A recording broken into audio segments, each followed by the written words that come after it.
അങ്ങനെ കുറെ ദിവസങ്ങൾക്ക് ശേഷം മാവേലി ഇന്ന് സ്കൂളിൽ പോവുകയാണേ. ഹോസ്പിറ്റൽ വാസം എല്ലാം കഴിഞ്ഞ് പിള്ളേരൊന്ന് ആക്റ്റീവായിട്ട് തുടങ്ങുന്നതേ ഉള്ളൂ കേട്ടോ. രാവിലെ ഇങ്ങനെ കിടന്ന് തുള്ളുന്ന ശീതൂട്ടിക്ക് രാത്രി ആയി കഴിഞ്ഞാൽ കുയിലിന്റെ സ്വഭാവമാണ്.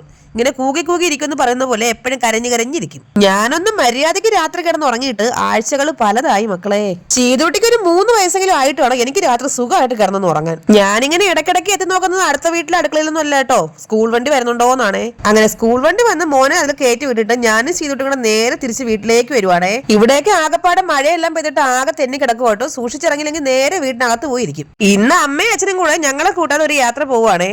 യാത്രയെന്ന് പറയുമ്പോൾ നിങ്ങൾ വിചാരിക്കും വല്ല മസനഗുടി വഴി ഊട്ടിയിലേക്ക് പോവുകയാണെന്നല്ലേ. അതൊന്നും അല്ല കേട്ടോ, അമ്മയുടെ തൊഴിലുറപ്പിന് വേണ്ടിയിട്ട് ഫോട്ടോ എടുക്കാൻ വേണ്ടി പോവുകയാണേ വിതിരയില്. അമ്മയും അച്ഛനും ഒറ്റയ്ക്ക് ഒരുങ്ങി പോകുന്നത് കണ്ടപ്പോഴേ ചീതൂട്ടി ആകെ അലുമ്പായിരുന്നേ. വേണ്ട, ഈ പോകുന്ന വണ്ടി ചിലപ്പോ ഇന്ന് ഒരു ഉച്ചമുക്കാലൊക്കെ ആവുമ്പോൾ എത്തുമായിരിക്കും. എനിക്കാണെങ്കിൽ ഇന്ന് 2-3 ദിവസത്തെ തുണി അലക്കാനുണ്ട്. ഇന്ന് അമ്മ ഇവിടെ ഉണ്ടാവും എന്ന് വിചാരിച്ചിട്ട് ഇന്ന് അലക്കാന്ന് പറഞ്ഞ് ഇട്ടേക്കുമായിരുന്നേ. അപ്പൊ അമ്മ എനിക്ക് നൈസായിട്ട് പണി നിന്നിട്ട് മുങ്ങി. എന്റെ ഒരുപാട് നാളത്തെ ആഗ്രഹമായ വാഷിംഗ് മെഷീൻ ഈ ഓണത്തിന് എന്തായാലും വാങ്ങിക്കണമെന്ന് വിചാരിച്ചിരുന്നതാണ്. പക്ഷെ ആ പൈസ എല്ലാം ആശുപത്രിക്കാർ കൊണ്ടുപോയി കേട്ടോ. ബക്കറ്റിൽ വെള്ളം ഇരിക്കുന്നത് കണ്ടപ്പോ അതിനകത്ത് കൈയിടാൻ വേണ്ടി ചെയ്തിട്ട് പതുക്കെ വന്ന് നിന്നതാണേ. ഞാൻ വഴക്ക് പറഞ്ഞപ്പോ അടുത്ത അടവ് അവള് പ്ലാൻ ചെയ്യുന്നുണ്ട് കേട്ടോ. ഇതാണ് ഇയാളുടെ മെയിൻ ഹോബി. എന്തേലും പറഞ്ഞു കഴിഞ്ഞാൽ വാഴ വെട്ടിയിട്ട മാതിരി തറയിലേക്ക് അങ്ങ് വീഴും. അങ്ങനെ ഒരുവിധം ചെയ്തോട്ടെ പറഞ്ഞ് മനസ്സിലാക്കി കളിപ്പാട്ടൊക്കെ കയ്യിൽ കൊടുത്തിട്ട് എന്റെ അംഗം ഞാൻ തുടങ്ങുകയാണേ. നേരത്തേക്ക് ഞാൻ നിന്നും കൊണ്ടായിരുന്നു തുണി അലക്കിക്കൊണ്ടിരുന്നത്. ഇപ്പൊ ഒരു സ്റ്റൂൾ ഇട്ടിട്ടാണ് ഞാൻ തുണി അലക്കുന്നത്. അത് പിന്നെ എനിക്ക് വയസ്സായത് നിങ്ങൾക്ക് മനസ്സിലായില്ലെങ്കിലും എന്റെ നടുവിന് നന്നായിട്ട് മനസ്സിലാവുന്നുണ്ട്. അങ്ങനെ തുണിയലക്കും കളിയെല്ലാം കഴിഞ്ഞ ശേഷം ചെയ്തോട്ടി നല്ല ഉറക്കമായിട്ടുണ്ട് കേട്ടോ.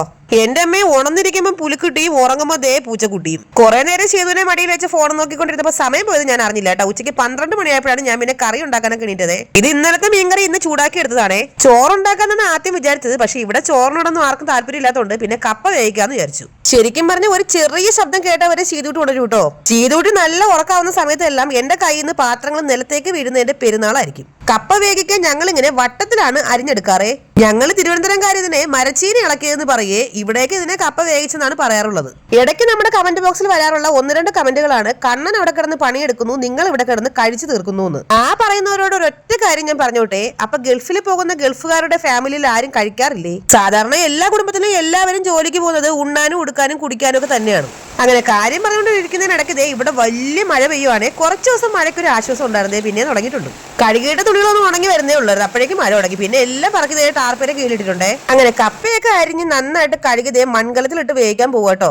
പുറത്ത് നല്ല മഴ ആയതുകൊണ്ട് തന്നെ അകത്ത് അടുപ്പിലാണ് ഞാൻ കപ്പ വേവിക്കാന്ന് വിചാരിച്ചത്. കപ്പ വേവിക്കാൻ വെച്ച് കഴിഞ്ഞാൽ ഇടയ്ക്കിടയ്ക്ക് ഒന്ന് തുറന്ന് കോരി നോക്കണം കേട്ടോ. ഇല്ലെങ്കിൽ പായസം ആയി കഴിഞ്ഞാൽ പിന്നെ കപ്പ പായസം കുടിക്കേണ്ടി വരും. ഇനി കപ്പ വെന്ത് കഴിയുമ്പോൾ ഉപ്പും മുളക് പൊടിയും മഞ്ഞൾപ്പൊടിയും കുറച്ച് പുളിയും കൂടെ തിരുമിയിട്ട് നന്നായിട്ട് വെള്ളമാക്കിയിട്ട് ഒഴിച്ച് അതിനെ ഇളക്കി എടുക്കണം കേട്ടോ. പണ്ടത്തെ മുത്തശ്ശിമാരൊക്കെ ഇങ്ങനെ കപ്പ വേവിച്ചിട്ട് പുറത്തെ ഉറിയിൽ തൂക്കിയിട്ടേക്കും. അന്ന് ഫ്രിഡ്ജൊന്നും ഇല്ലല്ലോ.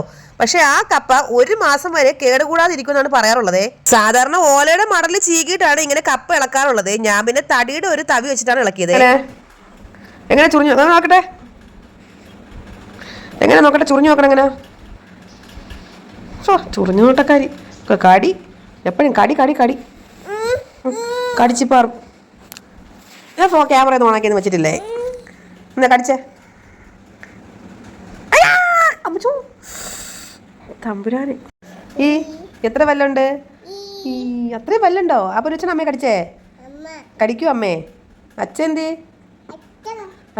അച്ഛ താഴെ കൂടെ പോയാ? അതേ അച്ഛൻ നിനക്ക് താഴെ കൂടെ പോയത്? അച്ഛൻ കിടക്കണം അച്ഛൻ. ചേട്ടൻ എന്തിയാ കുഞ്ഞിന്റെ?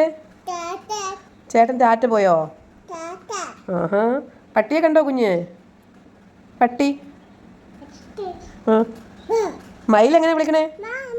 മാമാന്ന് വിളിച്ചോ? പട്ടി എങ്ങനെ വിളിക്കണേ? ഓ. പൂച്ച എങ്ങനെ വിളിക്കണേ? ഓ. ആ. താറാവിനെ എങ്ങനെ വിളിക്കണേ? ബാബാന്ന് വിളിക്കും. കോഴി എങ്ങനെ കുഞ്ഞു വിളിക്കണേ? ബാബാന്ന് വിളിച്ചു അല്ലേ? കുഞ്ഞ് കടിക്കുമോ എല്ലാവരെയും? ഭയങ്കര കടിയാണോ കുഞ്ഞ്? അങ്ങനെ കടിക്കുമോ? തീന്ന് കടിക്കുമോ? ഓ, അമ്മ കടിക്കണോ? ഓ, അമ്മയ്ക്ക് വേനിച്ചല്ലോ കടിച്ചത്. കുഞ്ഞിൻ്റെ തല എന്തിയെന്ന് കാണിച്ചേ? കുഞ്ഞിൻ്റെ മൂക്കെന്തിയേ? കുഞ്ഞിൻ്റെ കമ്മലെന്തിയേ? വേണ്ട. കുഞ്ഞിൻ്റെ വായ എന്തിയേ? വാ. കുഞ്ഞിൻ്റെ പല്ലെന്തിയേ? കുഞ്ഞിൻ്റെ നാക്കെന്തിയേ? കുഞ്ഞിനെങ്ങനെ ദേഷ്യം വരുന്നേ? അങ്ങനെയാണോ ദേഷ്യം വരുന്നേ? അങ്ങനെയാണോ കുഞ്ഞിന് ദേഷ്യം വരുന്നേ? എങ്ങനെ പ്ലെയിൻ കിസ് തരുന്നേ?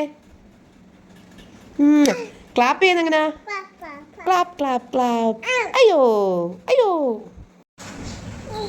ഇതെല്ലാം കാണിച്ചിട്ട് എന്നെ പൊങ്കാലിട്ടോണ്ടിരിക്കുകയാണ് ഗൈസ്. ഇവളുടെ അടിയും ഇടിയും ചവിട്ടും. അടുത്ത അറ്റാക്കിനുള്ള തയ്യാറെടുപ്പിലാണ്. കടി കൊണ്ട് കണ്ട് എനിക്ക് വയ്യേ. എനിക്ക് എവളെ കൊണ്ട് വയ്യേ. അങ്ങോട്ട് നോക്കി. എല്ലാവർക്കും ഒരു ഹായ് പറഞ്ഞേ. എൻ്റെ അമ്മേ എല്ലാവരും അടിക്കുമോ? അയ്യോ എന്നെ അടിക്കല്ലേ. ഒരു ഹായ്. അയ്യോ ഹായ് പറഞ്ഞേ. ഹായ്. എല്ലാവർക്കും ഒരു പ്ലെയിൻ കിസ് കൊടുത്തേ കുഞ്ഞെ. ബൈ പറഞ്ഞേ. Bye bye. ഉമ്മ തന്നെ ഉമ്മ തന്നെ. അയ്യോ ഉമ്മ താടി. അയ്യോ ഉമ്മ ഉമ്മ എന്നാ ചോദിച്ച. അയ്യോ. അങ്ങനെ ശീതുവിന്റെ കയ്യിൽ നിന്ന് അത്യാവശ്യം കാര്യമായിട്ട് കിട്ടി ബോധിച്ച സ്ഥിതിക്ക് ഇനി ഉപ്പും നല്ല ഉടങ്ങല്ലും മുളകും ഉള്ളിയൊക്കെ ചേർത്തിട്ട് ഒരു ചമ്മന്തി ഉണ്ടാക്കാന്ന് വിചാരിച്ചു. കപ്പയും നല്ല എരിവുള്ള ചമ്മന്തിയും കൂടെ നല്ല ചൂട് കട്ടൻ ചായയും. വൈകുന്നേരം ആയപ്പോ അമ്മയും അച്ഛനും പോയിട്ട് തിരിച്ചു വന്നായിരുന്നേ. പിന്നെ അവർക്ക് കപ്പയും മീൻകറിയും എല്ലാം കൊടുത്തതിന് ശേഷം ഞാൻ വന്നതിന് ശേഷമാണ് കഴിച്ചതേ. നല്ല കപ്പ വേവിച്ചതും തലേ ദിവസത്തെ അയല മീൻകറി വറ്റിച്ചതും നല്ല മാങ്ങ അച്ചാറും പിന്നെ ഉടങ്ങല്ലി മുളക് ചമ്മന്തിയും. ഇതെല്ലാം കൂടെ ചൂടോടുകൂടി ഒരു വാഴയിലയിൽ എടുത്തിട്ട് പുറത്ത് പ്രകൃതി ഭംഗിയൊക്കെ ആസ്വദിച്ചിരുന്ന് കഴിക്കുന്നതിന്റെ ടേസ്റ്റ് ഉണ്ടല്ലോ, അത് ഞാൻ പറഞ്ഞു തന്നാലോ നിങ്ങൾ കണ്ടാലും ഒന്നും മനസ്സിലാവില്ല. അത് കഴിച്ച് തന്നെ അറിയണം കേട്ടോ. 2-3 ദിവസം കൊണ്ട് മഴ ആയതുകൊണ്ട് പുറത്ത് നല്ല തണുപ്പും ഉണ്ടായിരുന്നേ. ഈ കപ്പയുടെ കൂടെ നല്ല ബീഫ് വരട്ടിയതോ ചിക്കൻ കറിയൊക്കെ ആണെങ്കിൽ ഇച്ചിരി കൂടെ പൊളിച്ചാനെ. നമുക്ക് പിന്നെ കയ്യിൽ പൈസ ഇല്ലാത്തതിന്റെ അഹങ്കാരം തീരെ ഇല്ലാത്തതുകൊണ്ട് തലേദിവസത്തെ മീൻകറി ആണെങ്കിലും കുഴപ്പമില്ല, ഇച്ചിരിയൊക്കെ പൊളിക്കാം. അങ്ങനെ കപ്പയും മീൻകറിയൊക്കെ കഴിച്ച് വയറ് വീർത്ത സ്ഥിതിക്ക് അടുത്ത പരിപാടി മോനെ ട്യൂഷൻ ഉണ്ടാക്കലാണേ. അപ്പൊ ഇന്നത്തെ നമ്മുടെ കുഞ്ഞു വീഡിയോ ഇത്രയേ ഉള്ളൂ. നമ്മുടെ ചാനൽ എല്ലാവരും സബ്സ്ക്രൈബ് ചെയ്യണേ. ടാറ്റാ.